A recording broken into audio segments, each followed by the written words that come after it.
In this lesson, we'll be discussing the alignment of objects. We are currently in process of building our magazine, and in the folder for Lesson 4, you'll find the Lesson 4-mandala.indd document. We currently have one text frame on this page. We're going to place another box for the headshot and another box for the blurb, "What is the mandala?" And we can align those objects. We'll also place a line down the page and align that object as well. Before we move forward, I want to get rid of this guide that we used for a previous exercise. That guide acts as an object. It's a ruler guide, and if you recall, I pulled it down by reaching into the ruler, clicking, and dragging down the guide.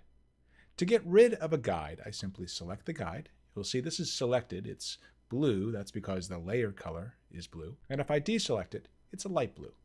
So I'll select it and hit delete on my keyboard. And it's gone, just as if it were an object. I'll select this guide, hit delete, and that's gone as well. We can use ruler guides to help us align objects. We can also align objects using the Align panel, the Control panel, or eventually, Smart Guides. Let's start by drawing a frame for the headshot on this page. I'll use the Rectangle Frame tool, draw a small box out about that size, and then switch back to the Selection tool. Again, at this point, the easiest way to do that is to hit V on the keyboard, and that will take you to the Selection tool. I can now move that object around, and if I want to align it with another object, I can do that in a few different ways. I can snap it to a guide, and I've got my margin guides here, and my snap to guides should be turned on. Let me check that now. I'll go to the View menu, choose Grids and Guides, and there it is. Snap to Guides is turned on. That means that as I move an object near a guide, it will snap to that guide. You can feel it snap. It's a very strange feeling, but with your mouse, you can actually feel it snap right to that guide. Look at that. Right to that guide. This is an instance where you don't want to eyeball. I could move the box using the Selection tool. I could try to line it up with the guides using my nudge keys on my keyboard. Those are the arrow keys, up, down, left, and right. But that's not efficient, and it's not perfect. You'll see as I nudge it over, it isn't quite perfect. Let me zoom in on that area and go back to my Selection tool and nudge again. Yeah, it's not quite perfect. Now, when you're nudging, you can use the Shift key to nudge in a larger increment. Remember, the Shift key is always for larger increments. And if you want to nudge in a finer increment, you can hold down Shift and Command, or on Windows, Shift Control, and that will nudge by an even smaller amount.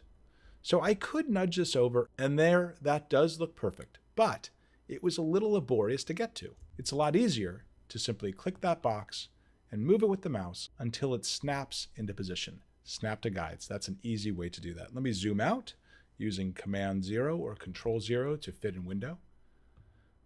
I can also pull out a ruler guide and snap to that guide. So if I had a bunch of boxes on this page, I could snap them to the guides and they would be lined up. If I want to verify that objects are aligned, let's say in this case by the left edges, I can click on an object, go to my reference point, choose any one of the left points, and see where the X value, that's the horizontal measure, is. So in this case, I know that the left side of that object that is selected is at 0.71 inches.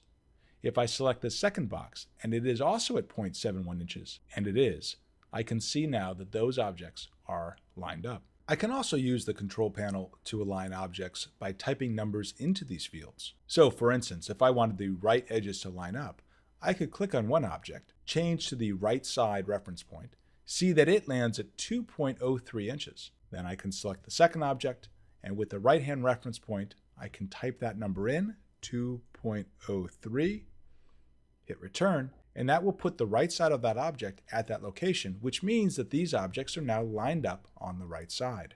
So I can use the reference point along with the control panel to position objects at a specific location. If I wanted their centers to be aligned, I could click on the top object, select a center reference point, see where the X value is, 1.37. In this case, I'll copy that number, click on the second box, and with the center reference point selected, I'll paste that number in, hit return to activate the field, and now their centers are lined up. So this is surely a way I can use the control panel to type in numbers and align objects. I use this mostly to check a document that I've already created or I've adopted from somebody else. Sometimes I'll come in, let me get rid of this ruler guide here by hitting delete.